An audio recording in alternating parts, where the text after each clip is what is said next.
semana marcada por episódios de violência na região de Lisboa, o tema torna-se incontornável em mais uma edição do podcast Miguel Sousa Tavares de Viva Voz. Em análise estão ainda acontecimentos recentes em Moçambique, Cuba e na Venezuela. Retratos de uma triste realidade que vamos já desvendar. Vamos a isto comigo, Paula Santos, e com o Miguel Sousa Tavares.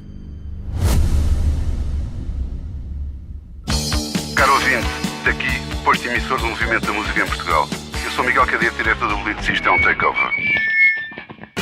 É isso mesmo. O podcast Posto Emissor tomou conta deste podcast que agora estava a ouvir. E temos um convite muito sério para lhe fazer. É para uma festa, diria mesmo uma grande festa. Vai ser no dia 12 de dezembro, na Mel Arena. E os bilhetes já estão à venda. O motivo desta celebração, 40 anos da Blitz. Isso mesmo, 40 anos da melhor música portuguesa, com concertos muito especiais dos Chutes e Pontapés, Capitão Fausto, Maro e Gisela João. O que vai poder ver, ouvir e sentir ao vivo é algo que promete ficar para a história, para a da Blitz e para a sua. Contamos consigo? Olá, Miguel. Olá, Paula. Comecemos pelos tristes trópicos, como lhe chama no Expresso. E neste mapa mundo com que abrimos o podcast, Moçambique é o ponto de partida. Foi palco recente de eleições legislativas e presidenciais e de muitos tumultos. Registra-se a vitória anunciada da Frelimo, algo que não o surpreendeu. Não, desde que Moçambique é independente, desde 25 de junho de 1975. Foi sempre assim. Foi sempre assim. Moçambique, em Angola, é sempre assim. É um padrão a que já estamos habituados, porque ganhar eleições significa abocanhar todo o poder, e este é o problema de muitos países africanos. Como dizia o saudoso Mário Soares, o problema da África é que os partidos no poder nunca querem dividir o poder, nem alterná-lo, nem sequer dividi-lo. E, infelizmente, tragicamente, isso tem acontecido nas colónias, as que eram colónias portuguesas, com exceção de Cabo Verde, que é verdadeiramente uma exceção. Eu recordo que em Cabo Verde já houve uma eleição presidencial perdida por 1000 votos e não houve nenhuma manifestação, nenhuma dúvida sobre o resultado eleitoral. Infelizmente isso não acontece. Em Moçambique, então, quando há eleições já sabe que há violência. Desta vez não apenas houve violência nas ruas com a polícia, houve o assassinato de 2 membros de uma das candidaturas oposicionistas, e isso tornou as coisas mais graves. Houve uma posição muito violenta da Igreja Católica contra o regime, não apenas contra os abusos de poder e policiais do regime, mas também contra aquilo que a Igreja não o disse abertamente, mas disse por meias palavras, aquilo que é uma continuada batota para se manterem no poder. Como é que em pleno século XXI ainda temos este tipo de retratos em países africanos com os quais lidamos de perto? É uma excelente pergunta, e a pergunta deveria ser respondida pelos dirigentes africanos, porque já houve uma geração anterior de dirigentes africanos completamente diferente, para melhor, mas infelizmente não fez escola, ou não fez escola num número suficiente de países para que mudássemos de opinião. E essa opinião negativa sobre a África é paga sobretudo pelos regimes e pelos povos africanos, porque a África dá de si própria com estas sucessivas batotas e abuso de poderes e violação dos direitos humanos uma triste imagem para o mundo, uma imagem de quem não consegue, de facto, ultrapassar um estágio de primarismo político, primarismo social, porque não só os abusos do poder político e policial existem, como são acompanhados também de uma estagnação económica e social tremenda. Se estivéssemos a falar de países prósperos, ainda poderíamos considerar que eram ditaduras esclarecidas, mas não, são ditaduras que empobrecem os seus países. Mas do lado português o Miguel acha que também há algumas responsabilidades, fala aliás num silêncio cúmplice. Como é que se explica este silêncio? Eu acho que quando nós quisemos fazer a CPLP, a Comunidade dos Países de Língua Portuguesa, a ideia era muito bonita, era um bocado decalcada daquilo que era a Commonwealth, mas nos estatutos da CPLP diz-se logo no início que aquilo é uma comunidade de países que praticam o jogo democrático, que obedecem aos direitos humanos, que respeitam os direitos humanos. E Portugal tem fechado os olhos completamente a isso. A CPLP para Portugal tem sido sempre vista como uma tentativa de nós arrebanharmos um conjunto de países que poderia fazer frente connosco no palco internacional, que também seriam mercados privilegiados para as empresas portuguesas e para o investimento português com a África. Eu compreendo que nós desejemos e tenhamos de ter relações privilegiadas com esses países, mas elas têm que ser baseadas, de facto, num património comum, dos quais a democracia e os direitos humanos são essenciais. E cada vez que se verifica uma violação grave disso, nós mantemos o silêncio, como agora com o que se está a passar em Moçambique. E repare que o presidente Marcelo Rebelo de Sousa já foi a Moçambique uma ou duas vezes, creio, já cá veio o presidente Nyusi, eles são grandes amigos, pelo menos aparentemente, e era de esperar uma palavra do presidente Marcelo Rebelo de Sousa sobre o que se está a passar em Moçambique, ao menos uma palavra de preocupação, a mesma coisa do Palácio das Necessidades, do governo, etc., mas não, nós calamos sempre e assobiamos para o ar.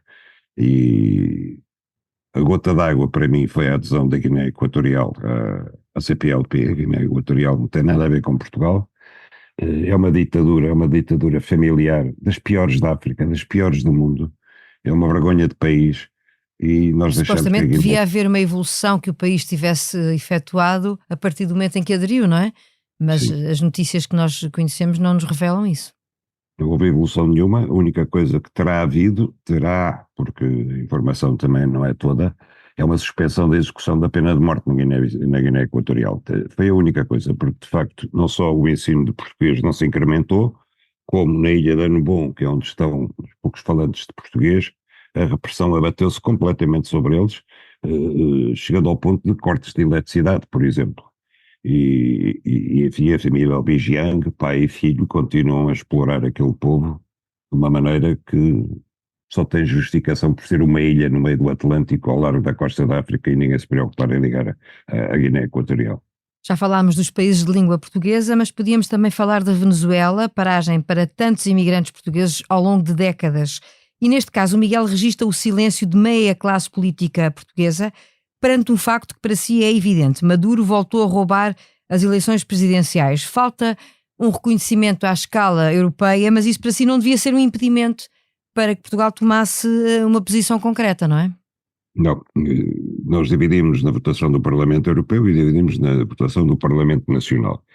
E é muito engraçado porque o nosso Parlamento, quando são coisas óbvias e evidentes como a morte de um dissidente russo, aí pronto, tirando o Partido Comunista, é fácil de unir quase todos os partidos. Agora, uma outra questão que é essencial, mas que tem uma sensibilidade diplomática, já começa a funcionar a hipocrisia ou a realpolitik, como lhe quiser chamar. E as pessoas dividem-se. Os deputados dividem-se, os partidos dividem-se. E então temos um conceito de direitos humanos que tem duas bitolas, conforme é conveniente ou não é conveniente. E isso é mais evidente hoje em dia na questão da Ucrânia comparada com a questão de Israel. Facilmente se condena a Rússia pela invasão da Ucrânia, e bem, mas para condenar Israel já está tudo dividido completamente, e o governo português, por exemplo, é absolutamente incapaz de condenar o governo de Israel, incapaz de dar o passo necessário que é o reconhecimento do Estado palestiniano, como fez a Espanha e a Irlanda, incapaz de ter uma atitude proativa, e tal como na questão da Venezuela, refugiamos-nos numa desculpa fácil, que é dizer que estamos à espera de uma posição unânime dos 27. E quem está à espera de uma posição unânime é porque não quer tomar posição nenhuma, porque sabemos perfeitamente que jamais acontecerá essa posição unânime. Portanto, Portugal lava as mãos. E continuamos a assistir todos os dias à barbaridade de haver 100 palestinianos mortos por dia em Gaza e agora no Líbano também. E acabou de citar um mau exemplo, por exemplo, da Venezuela, no caso das eleições presidenciais, mas podíamos falar de Cuba, onde o tempo passa, mas tudo continua na mesma. Tudo continua na mesma. Eu acho que Cuba é um povo absolutamente notável de capacidade de resistência, de capacidade de alegria no meio das provações, e de facto Cuba tem enfrentado tudo, eles têm resistido a tudo. Cuba é um país que é uma prisão para os seus cidadãos, porque não conseguem fugir de Cuba. Há muitos cubanos que morrem a tentar atravessar o estreito para Miami, há outros que se lançam no caminho por terra até à fronteira do México com o Texas para tentar entrar nos Estados Unidos a assalto, e é um país que é desprovido de tudo, e nos últimos dias esteve às escuras durante 5 dias. esteve às escuras porque a principal central elétrica do país pifou por falta de manutenção. Agravou-se a situação nas outras centrais porque não houve abastecimento de gasóleo para as centrais e não houve abastecimento porque a Venezuela, que era quem fornecia o grosso da energia a Cuba a preços de amigo, deixou de fornecer a mesma quantidade porque também está numa crise económica tremenda. Um país que tem as maiores reservas de petróleo do mundo, como a Venezuela, deixou de os fornecer. E temos a desculpa eterna e sempre dos dirigentes cubanos, que é um embargo americano. E aquilo que eu pergunto é se o embargo americano se aplica a todos os produtos que existem no mercado. Se não é possível comprar produtos do outro lado. Claro que é. Só que o embargo americano serve de desculpa para tudo e temos aqui, vai para 75 anos, uma ditadura instalada em nome do socialismo, em nome de uma teimosia ideológica que reduz o seu povo à miséria e à prisão domiciliária interna. E depois desta volta ao mundo, chegamos aos acontecimentos nos bairros à volta de Lisboa, onde um suspeito perseguido pela polícia foi morto a tiro por um agente. Seguiram-se incidentes que transbordaram para lá do bairro do Zambojal e que ainda decorrem, num caso que lhe merece muitas dúvidas, porque o Miguel acha que lhe faltam explicações e esclarecimentos, não é? Eu acho que houve aqui de início duas coisas preocupantes. Uma, o acontecimento em si, a morte de Odair Diniz e a forma como aconteceu. E depois, talvez pior ainda, o imediato comunicado da PSP a justificar os acontecimentos. E esse comunicado foi imediatamente de desculpabilização dos agentes envolvidos e quase a atribuir a culpa da morte à própria vítima. Ora, eu não quero de maneira nenhuma passar por cima da presunção de inocência dos agentes envolvidos. Agora, também não posso aceitar a presunção de culpabilidade do morto, de maneira nenhuma. E é isso que o comunicado da PSP fez. Eu acho que esse comunicado, tanto como a morte ou mais, foi o que exaltou os ânimos daquela zona. E aí eu compreendo. É evidente que não ignoro que houve bandos marginais e eventualmente criminosos que se aproveitaram desses ânimos exaltados e revoltados. Agora a revolta estava lá. E a revolta era legítima não só pela morte do Odair, que era uma pessoa estimada e tida como uma pessoa pacífica no bairro, mas também pelo comunicado da PSP. E eu escrevo no meu texto que, a par da falência, setor a setor, do funcionamento dos serviços do Estado, começa a haver uma cultura de desculpabilização e de impunidade perante as falhas e os falhanços, que é particularmente grave.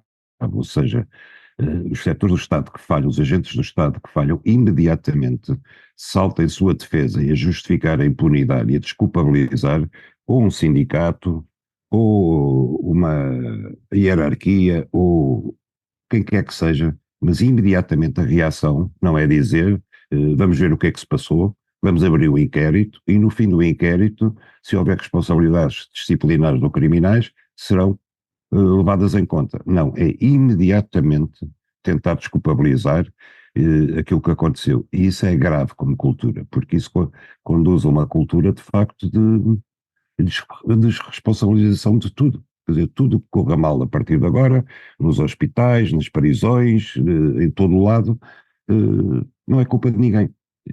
É sempre a culpa de falta de meios ou falta de material. Também já ouvimos dizer neste caso que o que faltou aqui foi material, porque se houvesse os tasers, não era, os agentes não teriam tido que disparar. Quer dizer, são sempre as desculpas do costume. Nunca há uma falha humana, nunca uma falha assumida, e passa-se por cima da presunção de culpabilidade, da mesma forma que não se pode passar por cima da presunção de inocência. Nesta altura já decorre um inquérito e há uma investigação da PJ que também está em curso. Não é que isso tenha de alguma maneira contribuído para acalmar os ânimos do ponto de vista da rua, não é? Porque os incidentes continuam a repetir-se. Há uma reunião que entretanto decorre enquanto gravamos, ou decorria durante o dia de hoje, do Governo com os autarcas aqui da área metropolitana de Lisboa, justamente para tentar dar uma resposta a isto. Vê, Miguel, que haja alguma alcalmia possível nos próximos tempos?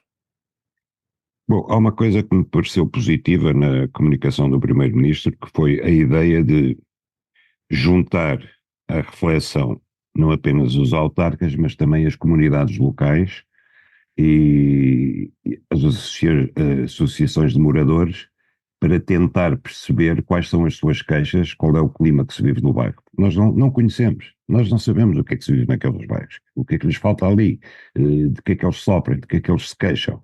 Eles são periféricos em todos os aspectos. E ali há também um caldo de insatisfação, um caldo de revolta permanente, liminar, que precisa de ser atalhado, porque de facto não pode haver setores que sejam periféricos na vida de uma cidade, do ponto de vista sociológico, do ponto de vista económico, inclusive do ponto de vista cultural. Eles não podem ser deixados por conta própria como se fosse um setor marginal da sociedade. E isso tem que ser enfrentado. Eu ouço agentes da polícia dizer que se a taxa de intervenções violentas, por vezes conduzindo a mortes, das forças policiais incidem desproporcionalmente sobre indivíduos negros ou indivíduos ciganos, tem que ver com o facto de essas comunidades de serem também mais propensas ao crime.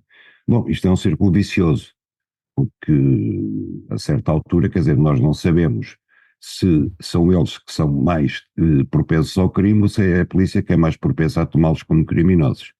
Mas há uma coisa, Paula, que eu não consigo deixar de pensar, é que se eu for de carro às 7 da manhã, como ia o Odair Diniz, sozinho, num carro que não era roubado, na Avenida de Roma, e passar por mim um carro de patrulha, ele não vai começar a perseguir. Não tem razão para isso. A pergunta principal e inicial disto é porque é que a polícia o persegue. E eu tenho medo que a polícia o persiga, porque parte do princípio que se é negro, mesmo que não esteja num carro roubado, seja criminoso. Há aqui um papel que é importante, independentemente das respostas que todos aguardamos a essas dúvidas e aos inquéritos em curso, que é o da classe política, que nestas ocasiões deve, de alguma maneira, também agir com serenidade e tentar perceber de que medida ou em que medida é que pode contribuir para repor, vá lá, normalizar a situação. Acha que esse papel tem sido de alguma maneira cumprido? Não, nem esperava que tivesse sido. Temos por um lado o Chega, não é? A agitar as águas todas, e basta ver o pessoal do Chega nas colunas sociais para perceber como é que eles pensam. Eu vi muitos comentários inacreditáveis de ouvir num país supostamente de grandes costumes católico no século XXI e civilizado, de pessoas que diziam menos um bandido por aí, ainda bem, matem mais, parabéns polícia. Isto é inadmissível. Depois temos a extrema-esquerda, que obviamente cavalga em cima disto tudo e quer passar a ideia que toda a polícia é racista e toda a polícia é de gatilho fácil. E isso não contribui de maneira nenhuma nem para uma reflexão pacífica, nem para uma reflexão consensual que tem que ser feita, porque nós somos cada vez mais um país multiétnico e temos de continuar a sê-lo. Por toda a espécie de necessidades, não vale a pena continuar a discutir porque é que precisamos de imigrantes. Ainda anteontem, Pedro Seixas deu uma lição a Luís Montenegro sobre a necessidade de imigrantes em países como Portugal e Espanha. Não vale a pena continuar a insistir nisso. E porque somos cada vez mais um país multiétnico, nós temos que saber viver com pessoas que são diferentes na cor, apenas diferentes na cor. Isto já não devia ser um problema no século XX. Cumprida a agenda da ordem do dia, entramos no improviso. O ministro Paulo Rangel está a ser questionado e vai ser chamado ao Parlamento pelo PS e pelo Chega para esclarecer uma polémica com altas patentes militares em que alegadamente o ministro dos Negócios Estrangeiros terá cometido alguns excessos. Mas a história continua por contar. Já conseguiu perceber o que é que se terá passado, Miguel? Olá. Eu não sei se o alegadamente aqui é uma expressão adequada, porque eu vi as imagens na CNN. Eu vi que o ministro deixou o chefe de Estado-Maior da Força Aérea de mão estendida, fez-lhe um gesto de desprezo, quase como quem diz, sai da minha frente, e virou-lhe as costas. Ouvi, isso não vi nem ouvi, mas ouvi o relato de que ele teria chamado burros e camelos aos militares. O alegadamente tem a ver justamente com a troca de palavras que nós não conhecemos. Ok. E tudo uma questão protocolar e de segurança. Ele não teria acesso, não estava acreditado por razões de segurança à plataforma onde chegavam os evacuados portugueses do Líbano. E como nós sabemos, os ministros gostam muito, nessas ocasiões, de estar à saída do avião para se atribuir os méritos todos do repatriamento dos nossos cidadãos. Deixa-me dizer uma coisa. Eu uma vez participei numa dessas operações que foi tirar os nossos cidadãos que estavam no Iraque, quando começou a guerra ir ao Iraque. E fui no avião, como apertou para os ir lá buscar. Ora, a decisão de mandar evacuar os nossos nacionais não custa nada. O ministro assina isso num papel e aciona as Forças Armadas. Agora, essa missão em que eu participei, que durou 24 horas ou menos, foi uma missão de alto risco da Força Aérea. E eu acredito que esta também tenha sido. E, portanto, os louros, de facto, são dos militares. E eu faz-me impressão que os ministros se queiram pôr em bicos de pés para recolher os louros à saída do avião, quando eles, de facto, não arriscaram nada. Todo o perigo esteve nos pilotos que foram lá buscar os nossos cidadãos. Isso é o primeiro ponto. Portanto, faz-me impressão esta coisa do ministro querer estar sempre à frente a colher os louros. Segundo lugar, eu acho que, obviamente, se é verdade que ele lhe chamou camelos e burros, ou que é verdade que recusou-se a apertar a mão e virou as costas, isso eu vi, ele não pode desmentir. Se o resto é verdade, eu acho que primeiro o ministro teve muita sorte em não ter apanhado um militar com maus fígados, que lhe tivesse enfiado, passa a expressão, 2 galhetas na cara. E de facto não é um comportamento de alguém. Também não era admissível, não é verdade? Não era admissível, mas era compreensível. E para alguém que se reclama de ministro de Estado, eu acho que o comportamento dele, que ele terá de explicar na Assembleia, será difícil de explicar. Mas deixa-me acrescentar uma coisa. No comportamento de Paulo Rangel, uma sobranceria e uma determinada arrogância que é visível, embora contida, e uma falta de humildade que eu acho que mais tarde ou mais cedo vai trazer problemas ao governo. Este é o primeiro e eu acredito que não será o último. Ficaremos então à espera dessas declarações que o ministro há de então proferir no Parlamento quando ficar marcada a audição. Demos mais uma volta ao mundo neste episódio do podcast Miguel Sousa Tavares de Viva Voz, que contou com a sonorização da Ana Salomé Rita. Para a semana, já sabe, regressamos com nova leitura da atualidade.